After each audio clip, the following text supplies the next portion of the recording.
How did major literary movements spread internationally? Imagine a single idea or style starting in one place and then traveling across the world, influencing writers everywhere. That's how major literary movements have expanded beyond borders. In the early days, most movements stayed within their own countries, shaped by local history and culture.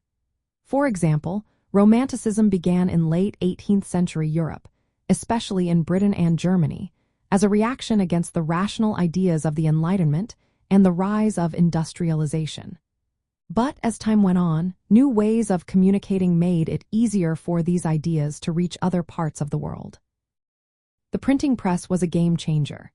It allowed writers to produce books, newspapers, and magazines quickly and in large numbers. As printing spread, so did the ideas behind movements like Romanticism and later Modernism. With the invention of the telegraph and faster trains, ideas could travel even faster across countries and continents. Writers could read about each other's work and incorporate new styles into their own writing. Translation played a big role too. When works were translated into different languages, they became accessible to a wider audience. Literary journals and international book fairs helped spread these ideas further. Writers and critics could exchange their thoughts and respond to foreign authors, creating a flow of influence that crossed borders. Colonialism also helped spread literary styles and languages worldwide. European powers introduced their languages and literary forms to their colonies. But this interaction also led to new voices emerging from colonized regions. Post-colonial writers used these influences to explore themes of identity and resistance, connecting with others facing similar issues around the globe. Migration and exile added to this exchange. When writers moved to new countries because of war or economic reasons, they brought their literary traditions with them.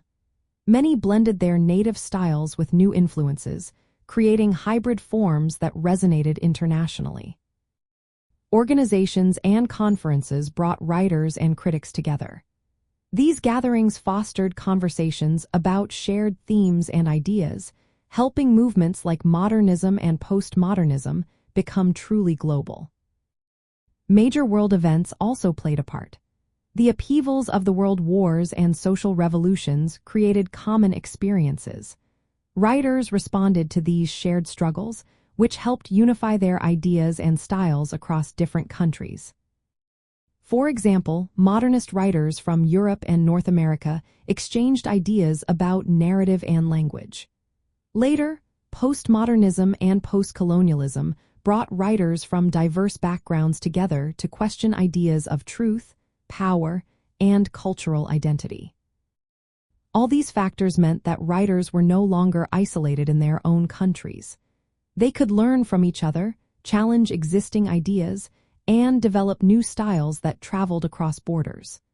This constant exchange made literature richer and more diverse, connecting authors and readers worldwide.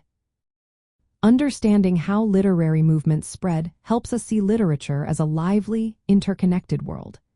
It shows how ideas, styles, and themes travel and evolve, making literature a shared human experience that crosses all borders.